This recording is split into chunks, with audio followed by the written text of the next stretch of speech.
सुन रहे हैं मां तारा म्यूजिक गलवा सहरसा से।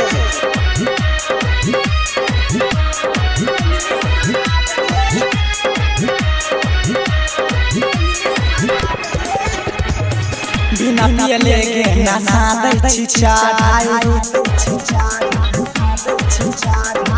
बिना पियले के नशा दै छी चाय। तोरा न किछो तू देने के बताई कि कहियो तोहर है के नहीं छौ जवाब गे। ई जवानी छियो कि तोहर इंग्लिश शराब गे। ई जवानी छियो कि तोहर इंग्लिश शराब गे। बिना पियले के नशा दै छी चाय,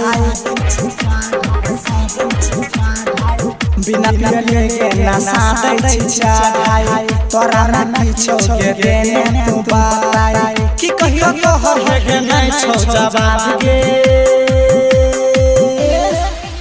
ई जवानी छियो कि तोहर इंग्लिश शराब गे। ई जवानी छियो कि तोहर इंग्लिश शराब गे।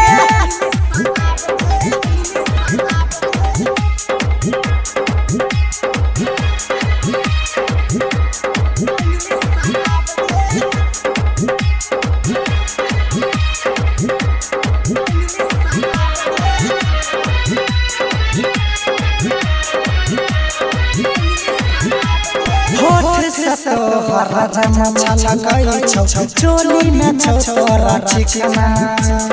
ढोली तोहरे लागै छौ गिलास ऐठन गोरकी एतना। हे गे होठ से तोहरा छलकै छौ चोली में छौ तोरा चिकना। ढोली तोहरे लागै छौ गिलास ऐठन गोरकी एतना। पूरा लागे छी छोय खरा के बोतल बोले कते रुपैया ले बेटल। सबे कहे छौ तोरा हे गे सवाब गे। ई जवानी छियो कि तोहर इंग्लिश शराब गे। ई जवानी छियो कि तोहर इंग्लिश शराब गे।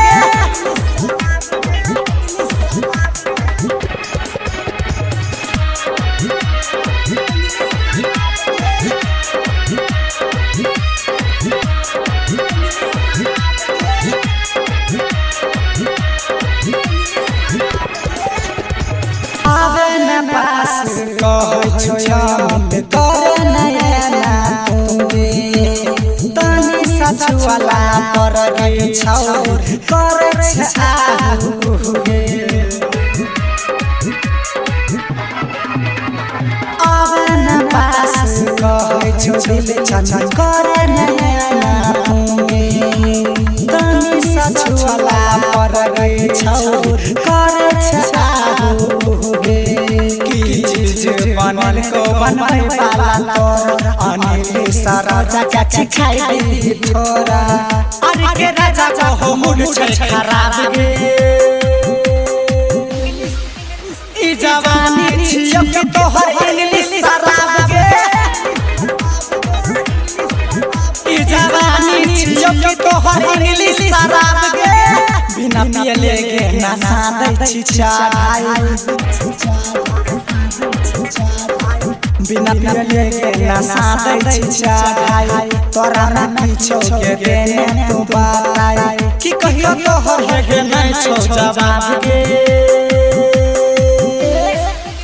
ई जवानी छियो कि तोहर